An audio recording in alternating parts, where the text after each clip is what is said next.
रोजाना सबसे पहले मन्नत सीरियल देखने के लिए हमारे चैनल को सब्सक्राइब करें। एपिसोड के स्टार्टिंग में हम धैर्य को देखते हैं। धैर्य मन्नत को समझाता है कि भले ही कुछ भी हो जाए, लेकिन विक्रांत आपसे प्यार बहुत करता है। और ये जो खुशखबरी है ना, तुम विक्रांत को जाकर बताओ, देखना विक्रांत की जो भी नाराजगी है, गुस्सा है, सब कुछ दूर हो जाएगा और वो खुश हो जाएगा।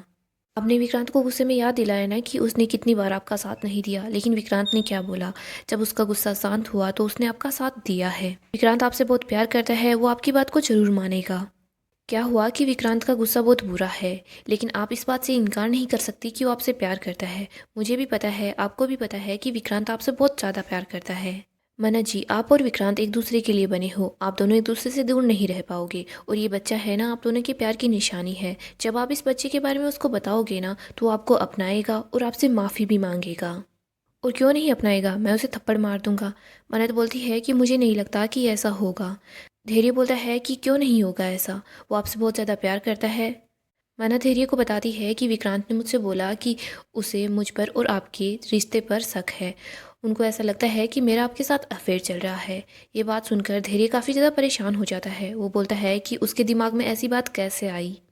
मन्नत बोलती है, अगर इस बार उन्होंने इस बच्चे के बारे में कुछ गलत बोल दिया ना, तो मैं बर्दाश्त नहीं कर पाऊंगी, मैं मर जाऊंगी। दूसरी तरफ हम श्रुति को देखते हैं। श्रुति बोलती है कि रोनी जी, ये सही नहीं हो रहा है। ऐसा लग रहा है कि किस्मत अपने बरसों पहले के खेल को दोहरा रही है। बरसों पहले भी ऐसा ही हुआ था। सोनिया शादी से पहले माँ बन गई थी और वो इस सदमे को बर्दाश्त नहीं कर पाई। मैं मानती हूँ कि वो अमीर बनना चाह रही थी, इसीलिए उसने अनिरुद्ध जी को धोखा दिया, लेकिन उसके इंसान से हैवान बनने की वजह सिर्फ वो बच्चा ही थी। रोनी जी, मैंने मन्नत को बहुत नाजों से पाला है, उसे बहुत अच्छे संस्कार दिए हैं, लेकिन मैं एक बात ये भी जानती हूँ कि बच्चे के जीवन में जब उसका बाप नहीं होता ना, तो उस बच्चे पर क्या बीतती है। मैं बस इतना चाहती हूँ कि मन्नत के बच्चे को बाप का प्यार मिले। जैसा मन्नत के साथ हुआ वैसा उसके बच्चे के साथ ना हो। मुझे इस बात का डर लग रहा है कि कहीं मन्नत भी सोनिया की तरह उसी रास्ते पर ना चल पड़े। मुझे बहुत ज़्यादा डर लग रहा है। श्रुति बहुत घबराई होती है, वो रो रही होती है। रोनी श्रुति को बोलता है कि आप शांत हो जाइए, आराम से बैठिए। देखिए, मैं मानता हूँ कि मन्नत के साथ बुरा हो रहा है, लेकिन मन्नत की परवरिश ऐसी नहीं है कि वो ऐश्वर्या जैसी बन जाए। मन्नत ऐश्वर्या जैसी बिल्कुल भी नहीं है। भले ही कुछ भी हो जाए, लेकिन मन्नत में आपके संस्कार है। मन्नत कभी भी गलत रास्ता नहीं चुनेगी। और रही बात विक्रांत की, तो मैं जानता हूँ उसने गुस्से में बिना कुछ सोचे समझे बहुत कुछ कह दिया है, लेकिन उसे जब इस खबर के बारे में पता चलेगा ना, तो मेरी बात मानिए, वो बहुत ज़्यादा खुश हो जाएगा। आप देखना श्रुति जी, सब कुछ बदल जाएगा। हो सकता है कि भगवान का ही कोई तरीका हो हमारे परिवार में जो कुछ गलत हुआ है उसे सही करने का। आगे हम मन्नत को देते हैं। वो रो रही होती है। वो धैर्य को बोलती है कि विक्रांत सर की आवाज़ मेरे कानों में गूंज रही है। मेरी हिम्मत भी नहीं हो रही थी कि मैं आपको ये सब कुछ बताऊं, लेकिन मुझे बताना पड़ा। प्लीज़ मुझे माफ़ कर दो। धैर्य मन्नत के सामने हाथ जोड़ता है और बोलता है कि मन्नत जी, सॉरी, मेरी वजह से आपके और विक्रांत के बीच ये सब कुछ हो रहा है। मन्नत तो बोलती है कि आप क्यों माफ़ी मांग रहे हैं, गलती आपकी नहीं है। इधर धैर्य बोलता है कि मन्नत जी, मुझे भी पता है कि गलती विक्रांत की नहीं है। विक्रांत जो कुछ सोच रहा है ना, वो तो ऐसा सोच भी नहीं सकता, लेकिन ये सब कुछ मेरी माँ का किया धरा है। मुझे लगता है कि उन्होंने ही विक्रांत के दिमाग में ये बात डाली है। धैर्य बोलता है कि विक्रांत मेरा भाई है, उसकी तरफ से मैं आपसे माफ़ी मांगता हूँ। उसने जो बोला है वो गलत है, और प्लीज़ मन्नत जी, आप रोइए मत। मन्नत बोलती है कि मुझे तो ऐसा लगता ही नहीं है कि ये वही विक्रांत है जिन्होंने कभी मुझसे प्यार किया था। धैर्य बोलता है कि विक्रांत वही है, भोला सा, सच्चा सा, प्यारा सा विक्रांत, लेकिन वो अब गलतफहमियों का शिकार हो गया है। धैर्य मन्नत को समझाता है कि मन्नत जी, आप बिल्कुल भी फिक्र मत कीजिए। मैं विक्रांत के पास जाऊंगा, विक्रांत को समझाऊंगा, जो भी गलतफहमियां हैं सारी गलतफहमियों को दूर कर दूंगा। वो मेरी बात को जरूर मानेगा। मन्नत बोलती है कि आपको क्या लगता है, वो आपकी बात को मानेगा? वो आपकी बात पर भरोसा करेंगे, खास करके जब जब आपकी माँ उनके आसपास है? मना जी, मैं सच बोल रहा हूँ कि आप दोनों के रिश्ते में किसी तीसरे की जगह है ही नहीं। मैं मानता हूँ कि उन्होंने आपको बहुत कुछ बुरा भला बोला है, वो बहुत गलत कर रहा है, लेकिन आप इस बात से इनकार नहीं कर सकती कि वो इस दुनिया में सबसे ज़्यादा प्यार आपसे ही करता है। और भले ही सिचुएशन चाहे कुछ भी क्यों ना हो, लेकिन आपको इस बच्चे के बारे में विक्रांत को बताना होगा। और हाँ, आपको उसका साथ मांगना होगा। ये बच्चा आप दोनों के प्यार की निशानी है, तो इस बच्चे की जिम्मेदारी आप दोनों को ही निभानी होगी। माना जी, वो भले ही गुस्से में है, लेकिन आपको उससे बात करनी होगी। आप लोगों के लिए ज़्यादा ज़रूरी क्या है, इस बच्चे का फ्यूचर या फिर आप दोनों का गुस्सा, आप दोनों की नाराज़गी? मुझे पता है विक्रांत इस बच्चे की जिम्मेदारी उठाएगा, वो इसके लिए सब कुछ करेगा। इस बच्चे को माँ और पिता दोनों का प्यार मिलना चाहिए। मन्नत बोलती है कि आप ठीक बोल रहे हैं विक्रांत सर को मैं सच बताऊंगी। इस बच्चे का हक है कि उसे अपने माँ और पिता दोनों का प्यार मिले। धैर्य बोलता है कि हाँ, आपको भी अपने माता पिता दोनों का प्यार नहीं मिला, मुझे भी अपने माता पिता का प्यार नहीं मिला, लेकिन इस बच्चे के माता पिता दोनों हैं तो इस बच्चे को उन दोनों का प्यार मिलना चाहिए। मन्नत बोलती है कि हाँ, इस बच्चे को दोनों का प्यार मिलेगा, ज़रूर मिलेगा। धैर्य बोलता है कि मुझे ऐसा फील हो रहा है ना, ये बच्चा है ना सब कुछ बदल देगा, आप दोनों हमेशा खुश रहो। मन्नत धैर्य की बातों को सुनकर थोड़ा अच्छा फील करती है, वो खुश होती है। धैर्य बोलता है कि बस आप हमेशा ऐसे ही मुस्कुराते रहना। आगे हम विक्रांत को देखते हैं, वो घर पहुंच जाता है। विक्रांत अपने मॉम डैड के रूम को देखता है, वो उन दोनों को याद कर रहा होता है। इसके बाद वो मन्नत के रूम में आता है, वो मन्नत को भी मिस करता है। विक्रांत सोच रहा होता है कि मन्नत ने मुझसे प्यार करने का दावा किया था, लेकिन वो सब कुछ झूठ था। इधर हम विशाखा को देखते हैं, वो सोच रही होती है कि मैं विक्रांत से पैसे कैसे लूँ, मैं उसको क्या बहाना बनाऊंगी। वो अपने सामने विक्रांत को देखती है, वो बोलती है कि अमन। विक्रांत के पास आ जाती है और बोलती है कि मुझे पता है तुम काफ़ी ज़्यादा परेशान हो, लेकिन तुम फिक्र मत करो, सब कुछ ठीक हो जाएगा।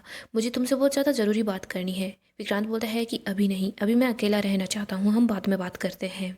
विक्रांत अपने रूम की तरफ चला जाता है। इधर विशाखा सोचती है कि ये तो मेरी बात सुनने को तैयार ही नहीं है, मैं इसे पैसे कैसे मांगूंगी। यहीं पर हम मन्नत को देखते हैं, मन्नत सलूजा हाउस के अंदर पहुंच जाती है। मन्नत के पास श्रुति भी पहुंच जाती है। मन्नत बोलती है कि माँ आप। श्रुति बोलती है कि हाँ, मैं तेरे साथ चलूंगी। मन्नत बोलती है कि माँ मैं सब कुछ संभालूंगी। श्रुति बोलती है कि देख मन्नत, मैं तुम दोनों के स्वभाव को बहुत अच्छे से जानती हूँ, तुम दोनों कितने गुस्से वाले हो। कहीं ऐसा ना हो कि तुम दोनों में से कोई अपना आपा ना खो दे, और अगर विक्रांत ने तेरी बात नहीं सुनी ना तो मैं विक्रांत को समझाऊंगी। मन्नत श्रुति को बोलती है कि माँ मैं अपना आपा नहीं खोऊंगी, मैं विक्रांत सर से अकेले में बात करना चाहती हूँ। श्रुति बोलती है ठीक है, अगर तू ये चाहती है तो यही सही। श्रुति मन्नत को समझाती है और बोलती है कि तुझे अपने बच्चे के बारे में सोचना है, तुझे ये नहीं सोचना कि विशाखा तुझसे क्या बोल रही है, विक्रांत क्या बोल रहा है। तुझे बच्चे का फ्यूचर देखना है, तुझे अपने और विक्रांत के रिश्ते को सुधारना है। तुम दोनों माँ बाप बनने वाले हो, तुझे अपने बच्चे के फ्यूचर के बारे में सोचना है, और यही माँ बाप का फ़र्ज होता है बेटा। मन्नत श्रुति को गले लगा लेती है। दूसरी तरफ हम मल्लिका को देखते हैं, वो सारी की सारी बातें सुन रही होती है। मल्लिका सोच रही होती है कि ओ गॉड, मन्नत प्रेग्नेंट है, ये तो बहुत गलत होने वाला है। मन्नत विक्रांत के पास जा रही होती है, लेकिन मल्ला बीच में आ जाती है। वो बोलती है कि तू कितनी बेशर्म है ना, विक्रांत ने कैसे तुझे क्या कुछ नहीं बोला इस घर से निकाल दिया, लेकिन तू फिर भी अपना मुंह उठाकर फिर से इस घर में वापस आ गई। मल्लिका बोलती है कि मैं तुझे विक्रांत से बात नहीं करने दूंगी। मल्लिका मन्नत को धक्का मारती है। मल्लिका जल्दी से अपनी मोम के पास मैसेज कर देती है कि मन्नत घर आई है, वो प्रेग्नेंट है, कुछ करो मोम। ऐश्वर्या भी काफ़ी ज़्यादा हैरान हो जाती है। इधर हम विशाखा को देखते हैं, वो विक्रांत के साथ होती है। वो बोलती है कि तू इतना उदास है, मैं तुझे अकेला कैसे छोड़ सकती हूँ। विशाखा अपने मन में सोच रही होती है कि अगर मैं विक्रांत से पैसे लिए बगैर गई ना तो ऐश्वर्या मुझे नहीं छोड़ेगी, लेकिन मुझे समझ नहीं आ रहा कि मैं क्या करूँ, कैसे पैसे ले आऊँ। ऐश्वर्या वहाँ रूम में आती है और बोलती है कि मैडम जी मैं ये कप ले जाऊँ क्या। विशाखा बोलती है कि हाँ ले जाओ। विशाखा ऐश्वर्या की तरफ देखती है तो ऐश्वर्या मल्लिका का मैसेज विशाखा को दिखा देती है। ये देखकर विशाखा काफ़ी ज़्यादा हैरान हो जाती है। विशाखा सोच रही होती है पता नहीं ये मन्नत कैसी किस्मत लेकर आई है, कुछ न कुछ करके हर बार विक्रांत के पास आ ही जाती है। मुझे कुछ न कुछ करना होगा, ये बच्चे की खबर विक्रांत तक नहीं पहुंच सकती।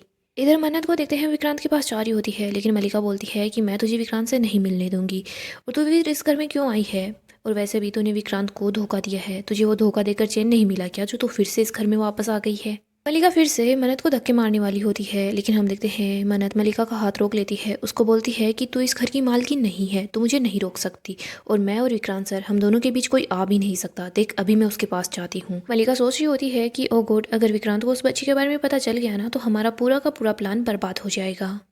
मल्लिका मन्नत को पकड़ लेती है, उसको बोलती है कि मन्नत रुक जा, मैं तुझे नहीं जाने दूंगी। लेकिन हम देखते हैं मन्नत मल्लिका से अपना पीछा छुड़वाकर ऊपर की तरफ आ जाती है। वो विक्रांत के रूम की तरफ जा रही होती है। आगे हम विशाखा को देखते हैं, वो बोलती है कि हे भगवान, यही दिन देखना बाकी रह गया था क्या, ये सब कुछ क्या हो रहा है। विक्रांत बोलता है कि क्या हुआ। विशाखा बोलती है कि मुझे मैसेज आया है, उस कॉलोनी में मेरी जानकार रहती है, वो बता रही है कि धैर्य है ना, वो मन्नत को प्रपोज कर रहा है। मन्नत ने हाँ बोलती है और वो दोनों जल्दी ही शादी करने वाले हैं। मन्नत जानबूझकर ये सब कुछ कर रही है। मन्नत जानती है कि तुम कितने भोले हो, तुम अपने प्यार की खातिर उसकी बेवफाई को भी माफ़ कर दोगे। तुम सिर्फ मन्नत को ही नहीं, उसके खातर नीतू और रोनी उन दोनों को भी माफ़ कर दोगे, उनको भी अपना लोगे। वो बहुत अच्छे से जानती है विक्रांत तुम कितने भोले हो, उसकी बातों में आ जाओगे। मुझे तो ये समझ नहीं आ रहा कि धैर्य ऐसा क्यों कर रहा है। धैर्य तो इतना समझदार है, वो मन्नत जैसी चालबाज लड़की की बातों में कैसे आ गया। धैर्य को क्यों नहीं समझ आ रहा कि मन्नत उसको धोखा दे रही है, वो बस उसका इस्तेमाल कर रही है। पता नहीं धैर्य मन्नत के चक्कर में अपने छोटे भाई और अपनी माँ के साथ ऐसा क्यों कर रहा है। विशाखा विक्रांत को बोलती है कि विक्रांत देखो, मुझे पता है कि तुम्हें कमज़ोर नहीं होना है, सब कुछ ठीक हो जाएगा। मुझे पता है कि वो मन्नत है ना, यहाँ ज़रूर आएगी, तुमसे बात करने की कोशिश करेगी, लेकिन तुमको उसकी बात ही नहीं सुननी है, उसे बोलने का मौका भी नहीं देना है। वो तुम्हें कुछ बोले इससे पहले ही तुम उसे को बोल देना कि तुम्हें उसकी कोई परवाह नहीं है, वो तुम्हारे पास ना आए, तुम बस उसको यहाँ से जल्दी ही वापस भेज देना। मैं तुम्हारा दिल टूटते हुए नहीं देखना चाहती। तो मन्नत को बोल देना कि वो किससे शादी करती है, किसके साथ रहती है, किसके पास जाती है, उससे तुम्हें कोई फ़र्क नहीं पड़ता है। तुम उसको ये बात सीधे सीधे बोल देना। विक्रांत बोलता है कि मुझे फ़र्क पड़ता है। विक्रांत बोलता है कि मुझे फ़र्क पड़ता है, मैं उससे प्यार करता हूँ, भले ही मैंने गुस्से में उसे कुछ भी बोल दिया हो, लेकिन मैं सच में उससे बहुत प्यार करता हूँ। विक्रांत बोलता है कि आप किस मैसेज की बात कर रही थी, आप मुझे वो मैसेज दिखाइए ना। विशाखा बोलती है मैसेज। इधर हम मन्नत को देखते हैं। मन्नत अपने बच्चे के बारे में सोच रही होती है। मन्नत याद करती है कि कैसे वो विक्रांत के साथ कितनी खुश थी। गाइस, डेली अपडेट के लिए हमारे चैनल को सब्सक्राइब करें, वीडियो को लाइक ज़रूर कर दें। अपकमिंग एपिसोड में हम देखेंगे मन्नत विक्रांत के रूम में आ जाती है। वो बोलती है कि विक्रांत सर। इधर विशाखा बोलती है कि विक्रांत को बर्बाद करके तुम्हारा दिल नहीं भरा क्या, जो तुम फिर से यहाँ पर आ गई हो। मन्नत बोलती है कि मुझे आपसे कोई बात नहीं करनी, मुझे विक्रांत सर से बात करनी है, और बात बहुत ही ज़्यादा पर्सनल है। आप यहाँ से जाइए, मुझे इनसे अकेले में बात करनी है। विशाखा बोलती है कि मैं यहाँ से कहीं नहीं जा रही, तुम्हें बात करनी है तो मेरे सामने बात करो, वरना तुम यहाँ से चली जाओ। इधर हम देखते हैं विक्रांत तो बहुत ज़्यादा गुस्से में होता है, क्योंकि विक्रांत विशाखा के फ़ोन में मन्नत और धैर्य की पिक्चर देख लेता है। उसको लगता है कि सच में धैर्य ने मन्नत को प्रपोज किया है और इन दोनों का अफेयर चल रहा है। मन्नत विक्रांत को बताने की कोशिश करती है कि वो प्रेग्नेंट है, लेकिन हम देखते हैं विक्रांत मन्नत की कोई बात नहीं सुनता। विक्रांत मन्नत को बोल देता है कि तुम्हें अगर धैर्य पसंद है तो चाहो ना तो मुझसे शादी कर लो, यहाँ पर क्यों आई हो, मुझे तुमसे कोई रिश्ता नहीं रखना, मैंने गलती कर दी कि मैंने तुम पर भरोसा किया। विक्रांत मन्नत को बोलने का मौका ही नहीं देता। मन्नत अपनी पूरी बात विक्रांत को बता ही नहीं पाती। इधर हम देखते हैं श्रुति तो सोचती है कि सब कुछ ठीक हो जाएगा। श्रुति यहाँ पर ऐश्वर्या को देख लेती है। श्रुति को पता चल जाता है कि ऐश्वर्या अभी भी जिंदा है। ये बात सोचकर श्रुति को काफ़ी बड़ा धक्का लगता है। वो ऐश्वर्या के पास जाती है, उसको बोलती है कि तुमने ये ठीक नहीं किया है। इधर हम देखते हैं विक्रांत तो मन्नत को बहुत बुरा भला बोलता है, उससे सारे रिश्ते तोड़ लेता है। मन्नत बहुत ही ज़्यादा दुखी हो जाती है और वो वहाँ से निकल जाती है। सो दोस्तों, नेक्स्ट एपिसोड काफ़ी धमाकेदार होगा। अगर आपको सीरियल की अपडेट जानना पसंद है तो हमारे चैनल को अभी सब्सक्राइब करें और वीडियो को लाइक भी कर दें।